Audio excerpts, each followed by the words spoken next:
Selama beberapa ratus tahun, bangsa Tiongkok membangun bangunan yang memanjang di antara wilayah Tiongkok lama dengan wilayah bangsa Mongol dari bangsa utara Tiongkok dan di sisi barat laut bangsa Viking dan bangsa agresor lainnya. Kala itu, mereka membangun The Great Wall of China.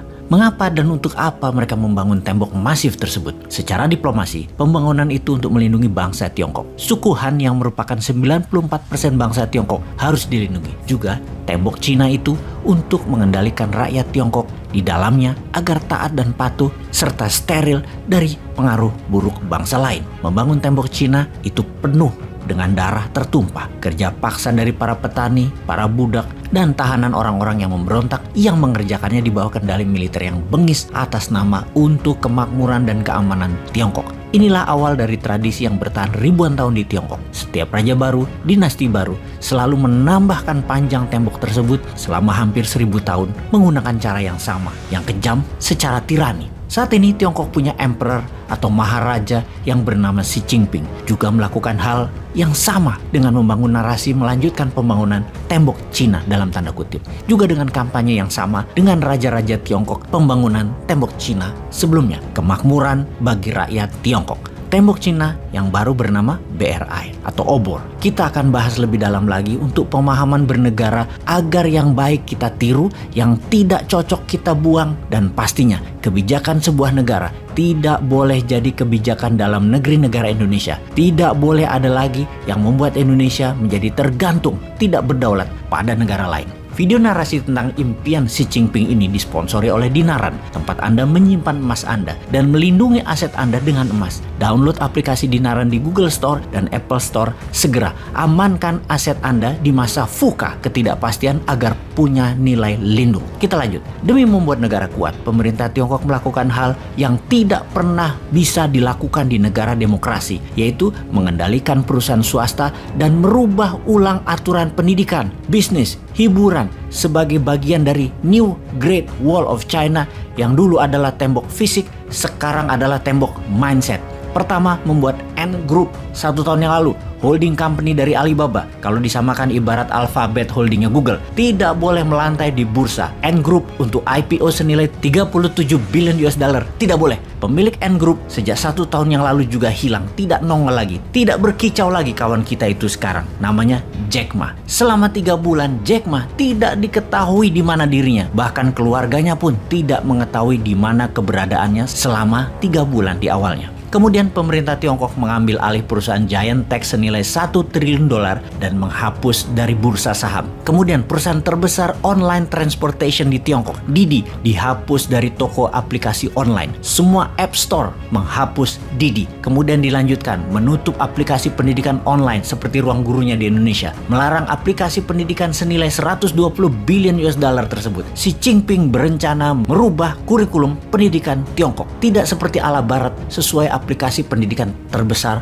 tersebut. Tahun lalu di bulan September 2021, textbook kurikulum nasional pendidikan mulai dari TK sampai perguruan tinggi diubah, total diubah, ditambah visi misi Xi Jinping dimasukkan dalam kurikulum bernegara Tiongkok dengan porsi waktu didik dulu 10% naik menjadi 30%. Porsi ideologi dan bela negara nasionalisme naik jadi sepertiga isi kepala anak-anak didik, yaitu ideologi BRI. PKC, Partai Komunis Cina, pemerintah Tiongkok merubah arti ideologi komunisme. Sekarang dan ke depan, BRI adalah ideologi komunisme hanya tool atau alat politik. Kemudian pemerintah Tiongkok mengendalikan Evergrande, konglomerat properti yang mengalami kebangkrutan senilai 350 billion untuk asetnya yang kemudian dikendalikan oleh pemerintah. Kemudian Tiongkok melarang reality show ala barat, Got Talentan, dan melarang semua influencer sosial media, TV, selebriti yang pria kewanita-wanitaan, cowok lenje-lenje kayak cewek dilarang di semua acara. Lanjut, semua online games yang tidak sesuai dengan value nilai-nilai bernegara BRI, correct set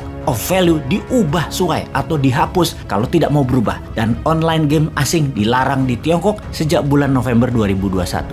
Kemudian ke masalah pribadi. Zhao Wei, artis cantik Tiongkok terkenal di Hollywood. Semua film-filmnya dihilangkan dari web dan dilarang tayang di semua platform. Dihapus semua film sejak awal, juga berita-berita tentang dirinya dihapus dari semua rekam jejak internet di Tiongkok. Seolah orang yang bernama Zhao Wei ini tidak pernah ada. Ada apa dengan Tiongkok sehingga melakukan pelarangan, pembatasan, peraturan ulang secara besar-besaran sejak tahun 2020 dan 2021 kemarin? Perusahaan kapitalis, giant tech teknologi, developer real estate, perusahaan gaming, situs pendidikan, reality TV show, selebritis, semua diatur ulang, dibatasi, dan dilarang. Seakan tidak ada yang terlewati untuk tidak diubah. Demi apa? Demi BRI. Partai Komunis Tiongkok agaknya memiliki grand design negara Tiongkok ke depan sangat serius untuk menjadikan Tiongkok negara nomor 1 di dunia dengan membenahi semuanya dari dalam negeri terlebih dahulu, terutama mindset, ideologi, dan ketaatan semua pada rel baru bernegara, BRI. Tiongkok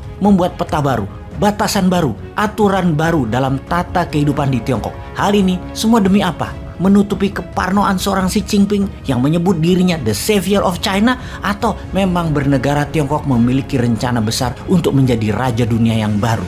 Dari informasi sekilas, kita Indonesia belajar apa dari cara bernegara Tiongkok dalam 2 tahun terakhir ini? Kita tahu Xi Jinping di awalnya ketika menjabat sebagai orang nomor 1 di Partai Komunis Tiongkok telah menghukum mati lebih dari 1.000 koruptor, memiskinkan 500.000 pejabat, dan menghentikan 1 juta anggota Partai Komunis mantan pejabat publik karena korupsi, dengan hukuman tambahan lagi tidak bisa menggunakan sarana umum seperti bus, kereta api, rumah sakit, dan semua yang dibayari oleh APBN Tiongkok. Seumur hidup mereka tidak boleh menggunakan. Lalu sekarang dalam 2 tahun terakhir Tiongkok melakukan perubahan struktural baru lagi. Pelajaran apa yang Indonesia dapat? Atau nggak usah dipikirin, yang penting 2024 jadi presiden dan dapat kekuasaan gitu ya?